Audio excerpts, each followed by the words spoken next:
Welcome back to my guys. আমরা চলে এসেছি আনাদার একটা নতুন ভিডিও নিয়ে আমাদের ওয়ার্কিং টাইমে। ঠিক আছে, আমরা এখন সবাই গোবিন্দপুরের উদ্দেশ্যে বেরিয়ে পড়েছি।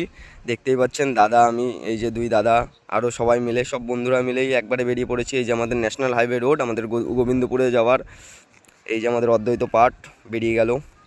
সবাই এখন যাচ্ছে আপাতত কাজের বাড়িতে ঢুকেই দেখি প্রচণ্ড পরিমাণে বৃষ্টি হয়েছে। আশেপাশে সব নালা নালি সব কিছু ভরে গেছে। তারপরে আমাদের বেকা ভাই ঢুকে গেল, ঢুকেই বলছে, ভাই কাদা, দাঁড়িয়ে পড়, নাহলে পিছলে খেয়ে যাবো।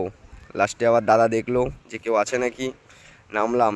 নেমেই বেকা ভাই দেখি পার্কিং করছে। ও ভেরি ডেঞ্জারাস, সুরে সালা পুরো রাইডার একদম। প্রথমে ঢুকে আমাদের ওয়ার্ক চালু করে ফেললাম। আমাদের কাজ চালু করেই প্রথমে দেখতে পাচ্ছি এই যে আমাদের বিপুল ভাই মিস্ত্রি, ঠিক আছে, একদম মাপি টালি ঠালি করে ঠোরে একদম রেডি।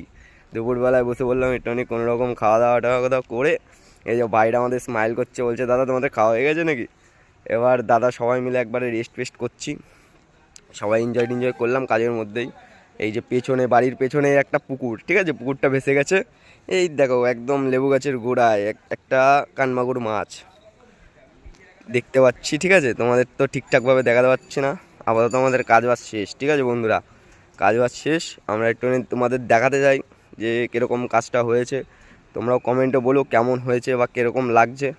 এই ঘরটা এখনও বাকি আছে, ডেটো সব কিছু ওয়ার্কিং করা। আপাতত একটা রুম কমপ্লিট। সবাই মিলে এনজয় করে কাজ করলাম। বাড়ির লোকটা খুবই ভালো, আমাদের খুব সাপোর্ট করেছে। এই যে ভাইটা আমরা বেরিয়ে যাচ্ছি, টাটা দিয়ে দিচ্ছে।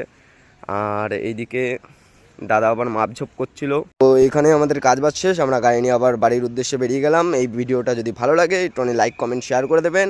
সবাই সুস্থ থাকুন, ভালো থাকুন।